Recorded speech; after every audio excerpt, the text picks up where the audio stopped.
One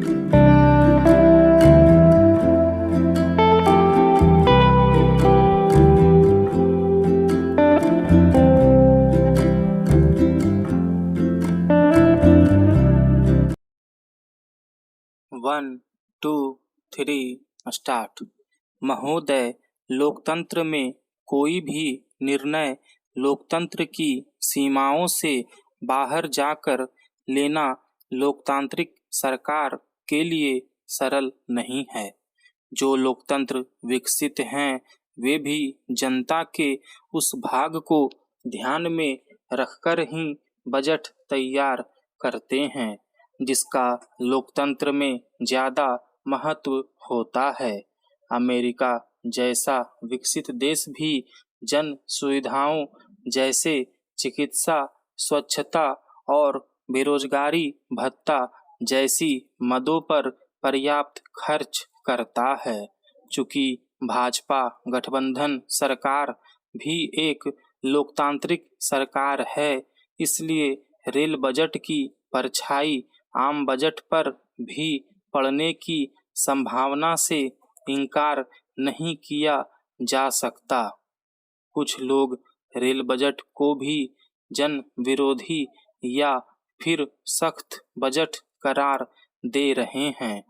दलों ने rail budget को जन विरोधी तो नहीं बताया, लेकिन प्रदेश विरोधी अवश्य ठहराया है। यदि रेल मंत्रालय की वित्तीय हालत पर जाएं तो वह बाजार से ऋण लेकर साख बनाए रखने की कोशिश कर रहा है। इस संबंध में यह भी बता देना आवश्यक होगा कि रेल मंत्रालय इस कर्ज पर 17% ब्याज का भुगतान कर रहा है। स्पष्ट है कि यह कर्ज भाजपा, कांग्रेस या किसी अन्य सरकार नहीं बल्कि भारत सरकार पर ही होता है। इसलिए उन्हें इस बात का ध्यान तो रखना ही होगा कि भारत सरकार पर कर्ज का हर बोझ देश की जनता को ही उठाना है।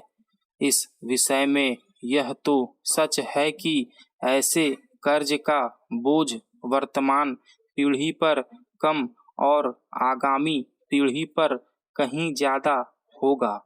सरकार यह तो कह सकती है कि आगामी पीढ़ी की जिम्मेदारी आगामी सरकारें उठाएगी, लेकिन बीच के महत्व को नज़रअंदाज कैसे किया जा सकता है।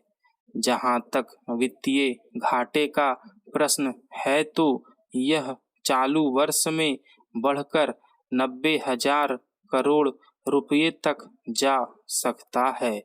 भाजपा गठबंधन सरकार कह सकती है कि 64,480 करोड़ रुपये का वित्तीय घाटा उसे पिछली सरकारों से विरासत में मिला था, लेकिन यदि चालू वर्ष में यह घाटा बढ़कर 90,000 करोड़ रुपये तक पहुंच जाए तो फिर यह सिलसिला आखिर कब टूटेगा।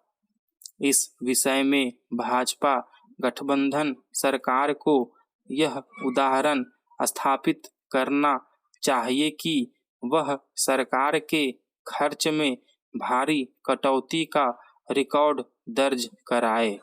लोकतंत्र में जितना महत्व शिक्षा का है उतना ही अशिक्षा का है। बजट तैयार करने में किसको कितना महत्व दिया जाता रहा है, इस बात से भाजपा गठबंधन सरकार भी अनभिज्ञ नहीं है। महोदय, यदि पाकिस्तान की वित्तीय स्थिति पर जाएं तो हाल ही में उसके एक कथित बुद्धिजीवी वर्ग ने सुझाव दे डाला कि भूखा रहने की कीमत पर भी पाकिस्तान को परमाणु परीक्षण करना चाहिए। शायद यही कारण रहा होगा कि बुद्धि और शिक्षा को अलग अलग रखा गया है। भारत पाकिस्तान जैसे लोकतांत्रिक पड़ोसी देश अपने अपने बजट को ज्यादा से ज्यादा लोकतांत्रिक बनाने की कोशिश करते हैं। हाल ही में दोनों देशों का लोकतंत्र तब मजबूत हुआ जबकि दोनों ने ही बराबर बराबर परमाणु परीक्षण कर लिए। दोनों देशों की सरकारों ने अपनी अपनी जनता को एक दूसरे के विरुद्ध सुरक्षा की गारंटी भी दे दी। इससे भी ज्यादा महत्वपूर्ण बात यह रही कि दोनों ही देशों की जनता ने यह गारंटी मंजूर कर ली। दोनों ही देशों की सरकारों ने यह दावा भी किया है कि उन्होंने यह सब राजनीतिक हितों के लिए नहीं बल्कि विशुद्ध राष्ट्रीय सुरक्षा के लिए किया है।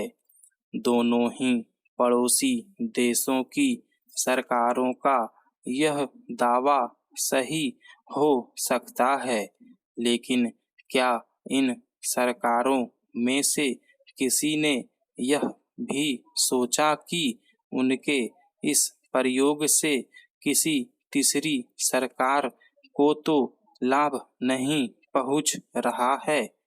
लाभ या हानि की बात यहाँ इसलिए करनी पड़ रही है कि आज विश्व में हार या जीत का जो मापदंड स्थापित हुआ है या हो रहा है वह विशुद्ध आर्थिक स्थिति के आधार पर ही टिक गया है।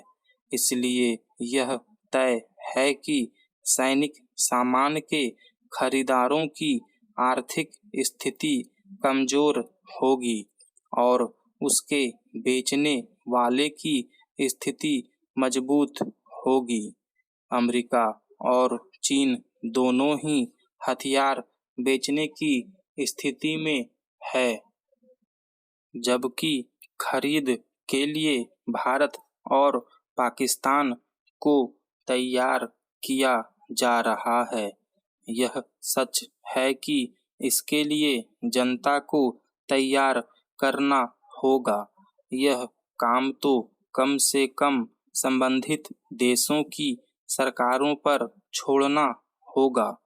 हथियारों की खरीद किसी भी देश के बजट का एक महत्वपूर्ण हिस्सा हो सकती है। इसलिए भारत सरकार के आम बजट में प्रतिरक्षा पर किए जाने वाले खर्च में भारी वृद्धि की संभावना है। इसलिए भारत के बुद्धिजीवी वर्ग का यह उत्साह भी ज्ञातव्य है कि भारत आर्थिक प्रतिबंधों का मुकाबला पाकिस्तान के मुकाबले कहीं ज्यादा सरलता से कर सकता है। पाकिस्तान पर प्रतिबंधों की कोई गुंजाइश इसलिए नहीं है कि इसकी आर्थिक स्थिति किसी प्रतिबंध के योग्य ही नहीं। स्टॉप।